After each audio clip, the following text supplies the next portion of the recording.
check. Locked in. IDK.WAV Radio. Call Beats, Steven Spesh, and special guest Bangs.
Cause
All right, guys, we're live. Thank you, Kala. Welcome. What's up, guys? I'm so happy to be here. Thank you for coming. Who are you? Tell everybody your name and what you do. And yeah, absolutely. So my name is Georgi. I had been going by Bangs for a few years because I started my career as a DJ. And recently, right before I put my music out, I just randomly was like, you know what? I just want to be my birth name. And it just was an epiphany like the night before I distributed it. And then, you know, I kind of feel like Bangs it feels like more of the DJ side of me. Like I feel like in the future, as my project grows, I can see myself doing like bangs remixes and stuff like that, or like bangs sets, which are like very specific sounding sets. I relate to that. I'm like trying to split it right now, and Right? it feels weird at first. And you're like, oh, I'm gonna do DJ stuff, but that's why I know you as bangs first. But Yeah. you definitely like the Georgi side is the live stuff, like the synth pop fusion of like post punk, and I feel like you blend it well, and it's good to do both. I feel like not that much that know how to DJ and know how to sing and can like take that side, and plus it's actually like a upper advantage because you can DJ your own shit. Thanks. Right? I feel like That's definitely an advantage for sure, right? Because I feel like there's two different sides of you, and I feel like there's two different sides of everybody. So a lot of people can relate to that. I think a lot of artists, especially in 2025, find themselves in this crossover stage where like everything used to be so black and white, and now everyone's like, I make, like I started in the techno world, and then I always wanted to make like more like synth music and EBM stuff, but I wasn't getting books for those shows, and DJing was my full-time job for a while, and I kind of like, you identify with like what you do or what you play, and I was playing something but making something completely different. So it was a really interesting like split for a few years where like I had this whole audience in this world, but when I collaborated with certain artists, they'd go to my page and I'd probably be like, that bitch sounds nothing like these other people she's collaborating with.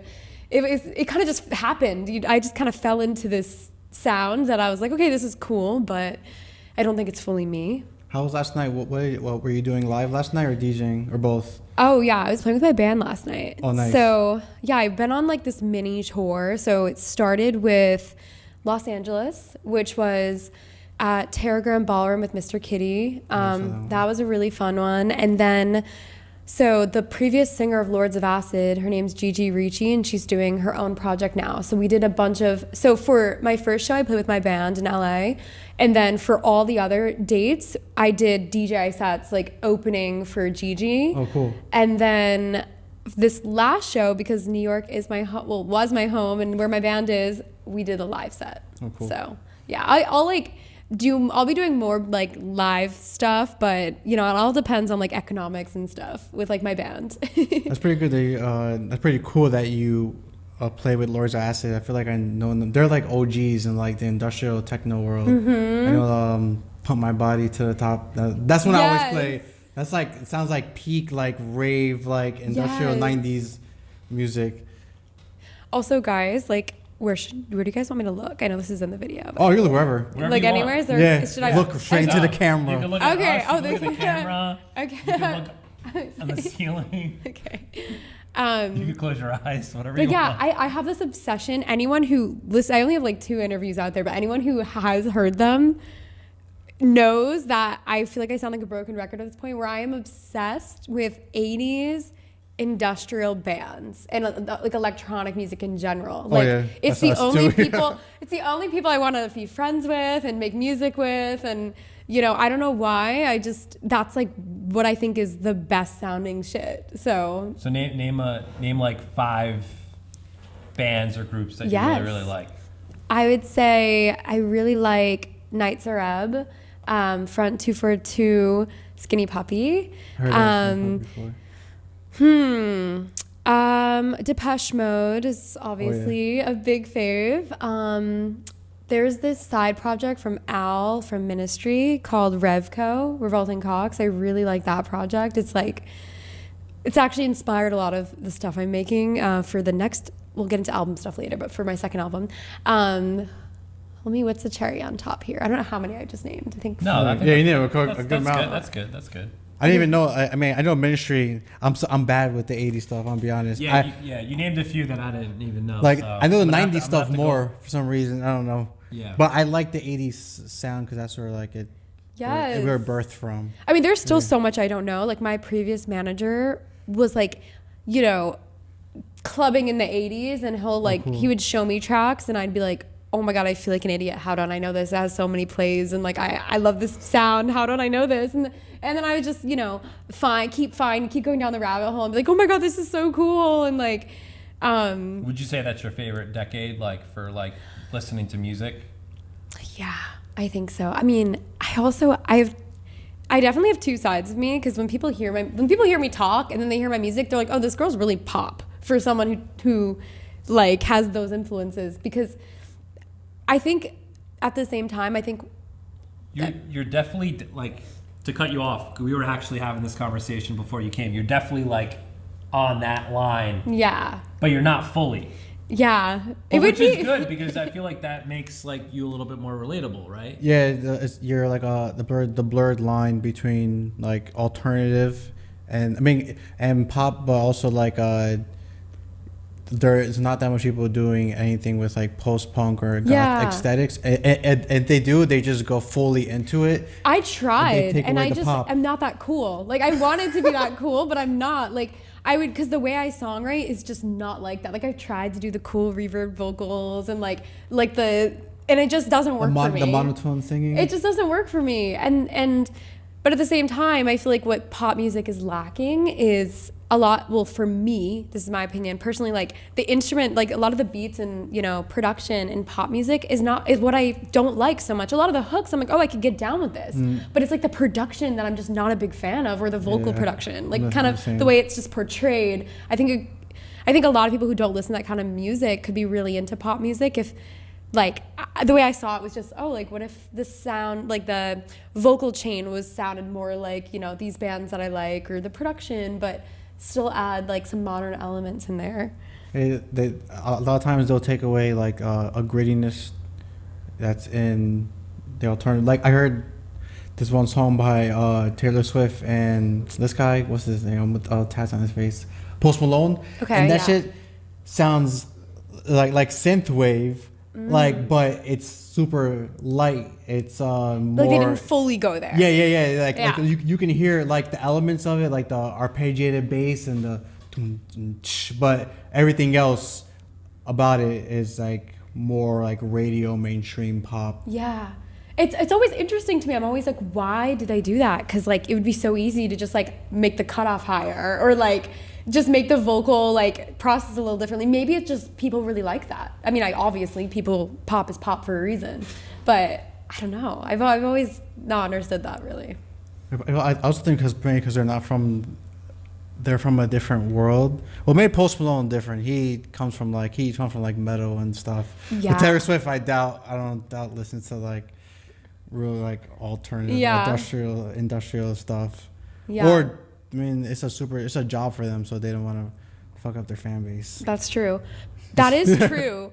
Because I feel like sometimes when I play different lineups, like last night I was opening for an industrial band, and I was like, are they gonna hate me or like me? You know what I mean?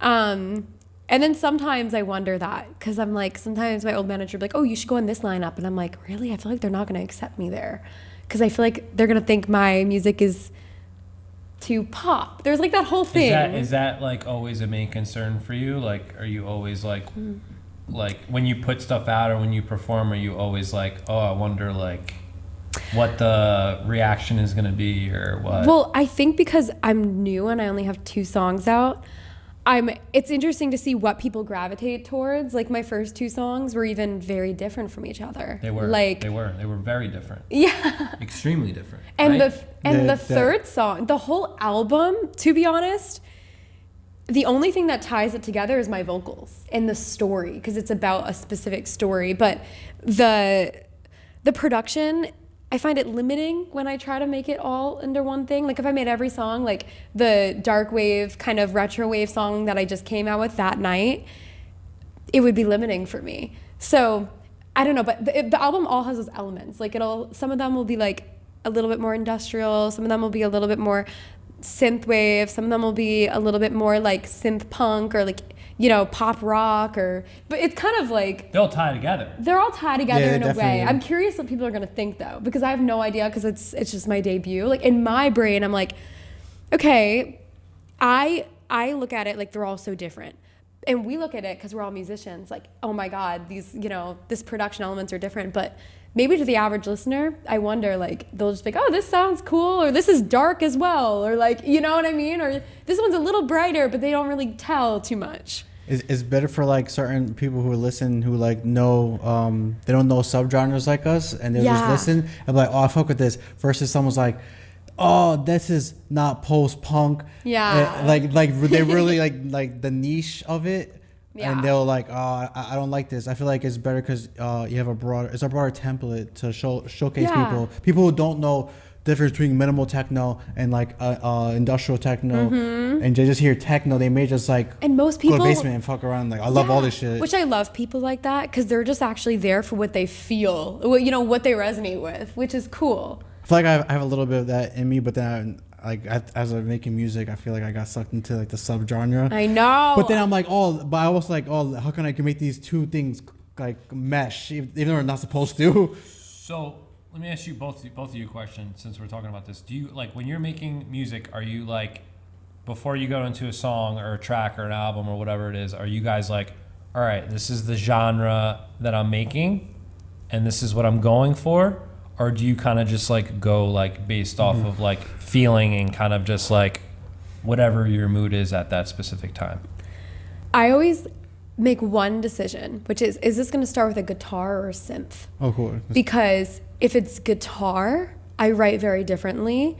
And I prefer writing on guitar, but then I add synths later. So yes, my brain does go, sometimes I have to make sure I get enough synths in the song, or I have to make sure the drums like, sound like this. But then during the process, if I feel like it wants to go in a different direction, I'll just let it. Because I've tried to make something it wasn't before. And then I'm like, fuck, the demo was so much better. I should have just not forced it. So to your question, yes, I do think about what sounds I want to use. So are you like, a question, like when you have like an idea like that, are you like putting it into like a DAW beforehand and like getting an idea out before you like add a vocal, or you just like have the idea and you're going into the studio and you have like, because having a band actually fucking helps a lot, because it's like 5 people, so you don't get like, each one has their own element and you're like, I want the song to be driven by this bass line, so you have the bassist do this. Is that, or do you have like ideas fleshed out before you get there with them?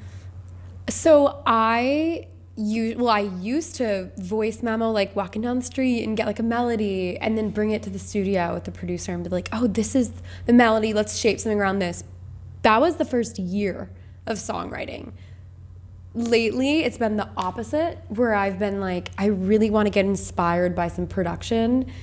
And my guitarist will come and I'm like, what kind of guitar riff do you hear on this? But typically, I usually make the songs with a producer and then share them with the band. Oh, cool. Yeah. I almost reminds you like Tori. Like he was a solo person, then he has like the band. Yeah. Or like Prince. Yeah.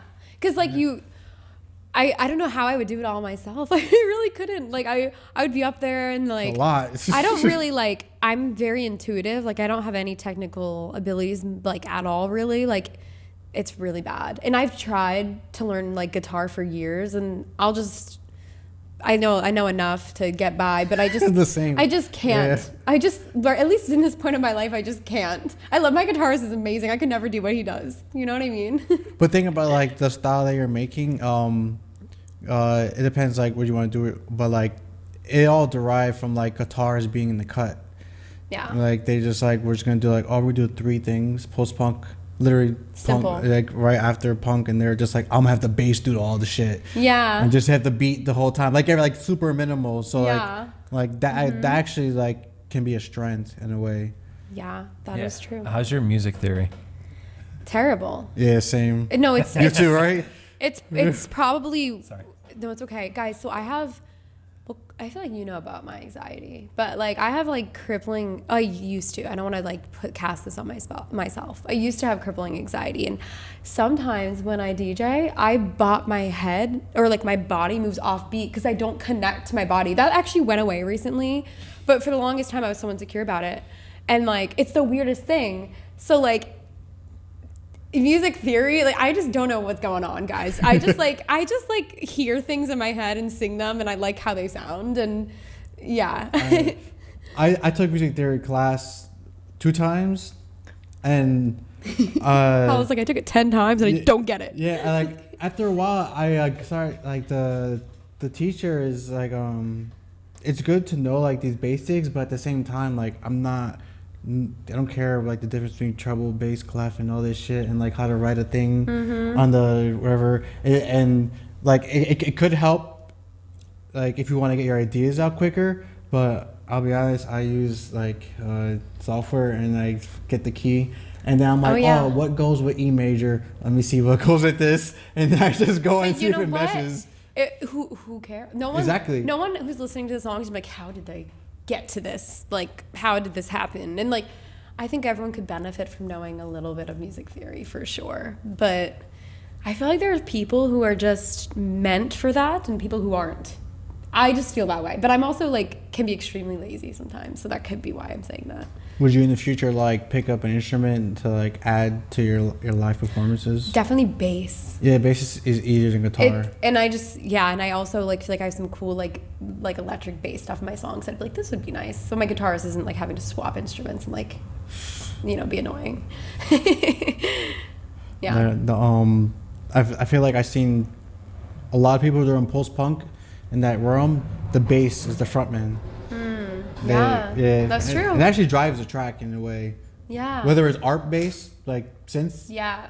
Or actual.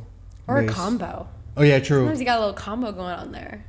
I tried to do that's a couple in that songs. night. There's a combo in that night. Oh, there is. There's an electric bass and a synth bass. I noticed in some of that song, you have a feature and your vocals are aligned on certain phrases. Yeah. It's like I hear the highs and I hear like the mids and the lows, and I was like, that's not. I was like, I hear different voices, and you're like, that's not her. Yeah. No, it's my friend Sanjay, who literally has a voice of an angel. Like, he is a guy with one of the highest voices and most beautiful, angelic voices, and I actually have a very low voice. So a lot of the times he did the high stuff and I did the lows. Sometimes I did the high stuff too, when we would just layer on top of each other. But it was a nice like kind of duo effect. So that was fun. What are some shows you got coming up? Playing the Dark Force Festival, which is the first week of May, and it's in New Jersey. It's like a industrial festival. Yeah, I've heard of this festival. Have you heard of this festival? Nah. Yeah. So I'm going to be DJing. So I'm not going to be playing with my band. It's like in Sparta, or like where is it by in Jersey? Is it South Jersey or? Let me see where it is. What's it called? Dark Force? It's like in the woods. Dark Force. Yeah. Well, I think, to be honest, let me see where it is. It is. Oh, it's in Parsippany. Oh, New Jersey. In Parsippany? Yeah, I heard Parsippany. But I'll show you guys. Parsippany. That's funny. That's where I'm from. I'm from that area. Really? This is I like the Birthday Massacre, Covenant. So there's like bands. Suicide Commando is like a really crunchy EBM like techno what the kind address is. That's crazy. I'm gonna have to look into that. That's fun. Yeah, so there's a lot of bands. Like my synth player plays for also How Job, and it's funny because I'm gonna be opening and closing for them. But it's just funny because me and my synth player are not playing together. But we're in the same I'm right before and after him. Badass. But yeah, so that'll be fun, and then. Sort of my plan is aim for like a fall tour. So like I have 2 songs out now. Going to be rolling out a song every month and a half till September. Yeah. And then the album's going to drop in September. And then that's when there'll be a fall tour. I don't know who I've spoken to a few different people. I don't want to say anything because if it's not confirmed, that'd be weird. But I think I'll be touring with someone cool in the fall time. So pretty much the summer, just doing like one-off DJ sets, like live shows like here and there, and like finishing. Because as soon as the first album drops, I need to be ready like 2 months later for the second album to start rolling out the first single. So like this summer and spring, I'm finishing the second album and the remix album. Just getting everything together. How's it feel being LA, like from moving from here? Because I like California. I thought about going there, but it's like such a drastic change. I will tell you, Kala, I was so apprehensive. I don't know if you guys know how or you why moved for like I 3 LA. months. At Wait, first, I know. Yeah, you kept saying you were moving. I was like, you're still here. Every weekend, I was like, guys, I'm moving, like literally next week. And then it went on for 3 months, and then I never left, and then I finally left. But I was never planning on moving to LA. Literally, You guys, this is a weird story, and I'm not like religious or anything, but I woke up in my room to a lit up cross on my wall and a voice that said Los Angeles. What? And then I just moved. Like, were you sober or not? yes, I am sober. We're both sober. Sober too. Look at that. Well, guys, tomorrow's my 1 year. Oh shit, nice. Oh yeah. Congrats. Yeah. Fire. That's crazy. He's about to be 1 year. I'm about to be 2 years. Oh my God. Yeah. Look at us. I remember. We should call it instead of Newtown Trifecta. Radio, Sober Right? Town Radio. Where's the cross? I see it. It's I coming know, back. right? It's, oh my God, it's up there. The funny you think every time I think of like a little cross, I think of justice. Justice, yeah, the little, Their emblem Yes. and stuff. So you were sober and you saw this cross. yeah, I woke up and I heard this voice. It was like, Los Angeles. Honestly, like, I hope it wasn't the devil. Los Angeles. And then I was like, well, I just felt like things weren't working out in New York anymore. Like, I just, you know, when you have that feeling, but you don't know why. Because, like, all my friends are here. I was doing well here. Yeah. But I just had this feeling of, like, emptiness and of, like, peaking. Even though my career has barely started. And I was like, also, like, every opportunity I felt like kept being in LA. Like, a lot of the people I wanted to work with, a lot of management stuff, a lot of just like show stuff, and like, I don't know. And also the LA goth scene's really big. And Oh yeah. Bigger there than here? oh my God, like 500 times bigger. Really? There's Yeah, like 15 definitely events is. a night, 15 events going on every night. Really? Or not 15, like 5 or 10. It is bigger out Of there. different events you can go to in like the space that like I DJ in, versus New York, there's like one a month. Interesting. It's totally different. That's and, weird. And I knew a lot of the bands like I loved were all coming up in LA, and they all had like the same producer, and I was like, what if I work with that guy, and like kind of, you know what I mean, like strategize a little. So when I saw the cross, it was over. To be honest, I think it might have been a shadow from my window, but you know what? It woke me up, and it was huge. And I was like, I gotta go. I didn't know where I was gonna go. LA never crossed my mind. That's the weirdest part. I was like, am I gonna go to London? Because I never had a car license. I didn't know where I was gonna go. And then So you got a car once you moved there? 'Cause Yeah. You kind of need a car over there. You do. Hell yeah. Yeah. Yeah, you do. The first like 2 months I didn't have one, but I was walking distance. If you ever move there, move to Los Feliz. It's in East Hollywood. You can walk almost everywhere. It's like the only part of LA you can walk. So, and then I eventually got a car. Yeah, you definitely need that out there. But you're right about the post, like, well, just the goth scene in general in LA. I feel like it's big here, but I don't know, for some reason out there, I just see like, I see a lot of bands going there, and If you're sometimes they'll thinking about skip it, here. You guys, I'm telling you, I'm not trying to be biased, but there's also so much opportunity in people. Like, everywhere you go, there's just someone crazy there. And like, Just don't like the traffic. you just kind of get used to it. It just becomes like when the subway gets stuck and you're like, ugh, like you just get used to it. Yeah, but the traffic's like crazy. I only experienced it like a couple times. You gotta live where you're gonna travel a bit. Yeah, yeah. You know what I Yeah, mean? Like, yeah. a lot of the stuff I do is on the east side, so it takes me like 7 minutes to get places. But then if I go to the Valley or West Hollywood, the opposite side, it'll take me like 25, 30. With traffic, like 30, 35. But you get, I don't know, there's something about driving that feels a little more peaceful, so it doesn't bother me as much as I definitely thought that, but it's not as bad as you think it would be. Oh, you got that nice sun. I know, guys. I feel like I'm like sponsored by Los Angeles. I'm like, come on out, let's set up Newtown Radio over there. Just kidding. They got a couple things over there. They got WAV radio too over there. Oh yeah? Yeah. Is that in LA? Yeah, LA based, yeah. Because I know they have a Coachella stage. Oh, the WAV? Yeah. Oh shit. Yeah. Yeah, they're getting big. Yeah. Mm-hmm. Yeah, WAV has a pretty good like lineup of shows out there. I mean, it's like the lot radio of Yeah. California. I mean, LA. Yeah. Speaking of like DJing, what do you got to play on the guest mix? Oh yeah. What have you been playing lately? Oh, okay. So it's been a mix. I've always loved indie dance, and I've always loved, obviously, dark-wave. A little bit of that. Cool. Have a little bit of like Italo disco. Have a nice. little bit of He playing some of that too. yeah, Play a lot stuff's of fun. that. Yeah. I have some like industrial stuff. I have some EBM stuff. To be honest, I never know what I'm gonna play. I mean, I put together like a little thing, but we'll see if I like stick by it or not. Awesome. Fire. Let's get into it. I want to hear more Italo disco because I just know the name, but I don't know songs. Yeah. and I don't like know like artists and stuff. So I'm what is the very label curious called? about like more. I just know it's Italians Do It Better. That's a label. Oh, for real? Yeah. That you need to listen to, and you can hear all the artists on it. And then I just had a clicky moment where I was like, that's why it's called that, probably. That's what it's called? That's how it's called. Italians Do It Better. Yeah. Is Giorgio Moroder? yeah, is that Italo disco? Or he's like the godfather of it? Or He's definitely like No, Tal Disco's like Pino. Like- what's his name? I have to break out my phone because I have a playlist of or like Gary Lowe. You know, like I Gary feel like Lowe. I don't know a lot of the names in Italo disco. I just have some cool songs. Yeah, but like that's like one of the genres that you can kind of mix like with a lot of different like. And it makes every set sound really cool. Yeah, Those you can do are like cool. new wave, house, Yeah. like synth stuff. It's just one of those genres that like work. It kind of just like brings everything together. I need to get some songs. Yeah, no, it's fire. Let's get Fuck it. yeah. Real quick, where can people find you? Social media? What do you have anything like cool coming out? Anything that you want to promote? Shout outs, do it. Yeah, before we hop on. Yeah, well, shout out Newtown Radio for having me on here, guys.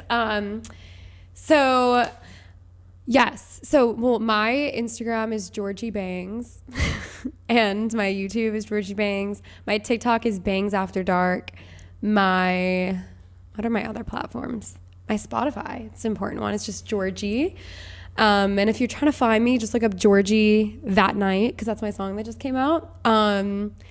What is coming up for me? So have a remix coming out in 2 weeks of That Night, which is from one half of Mastercraft, Al P, which will be cool. Nice. And then I have one of my favorite songs ever coming out after that.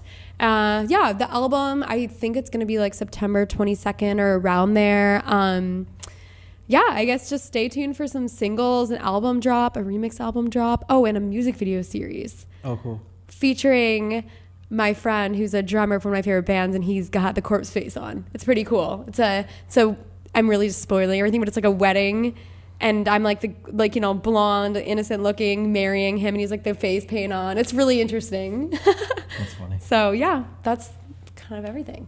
Awesome. Sick. Let's lock into the guest mix. Yes, Stay thank you tuned. guys for having me. No problem. Thank you for coming. All right, tune in.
is a tornado warning.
Warning.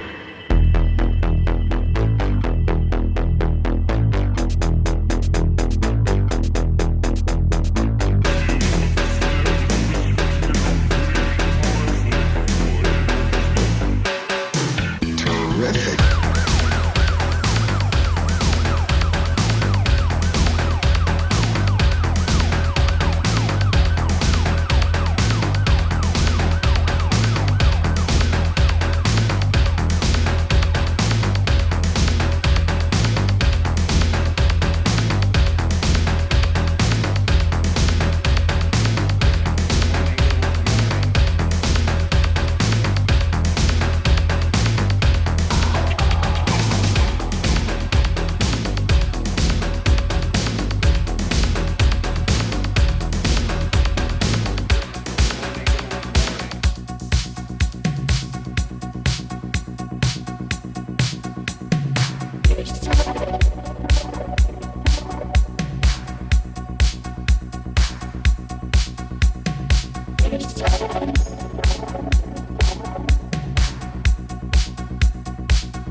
I'm going to sing a little song that just came out a week ago called That Night. I hope you guys enjoy.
So much. You guys can find that anywhere on Spotify.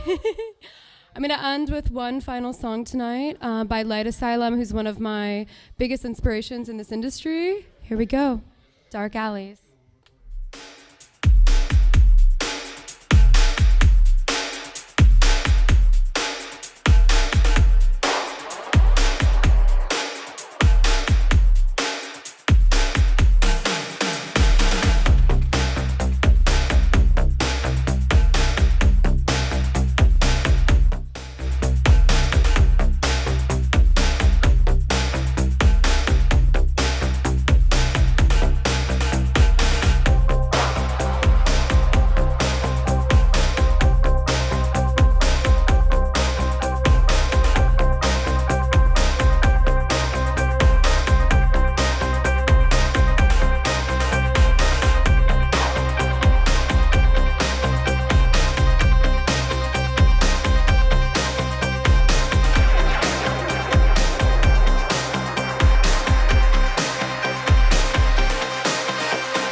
Sign off.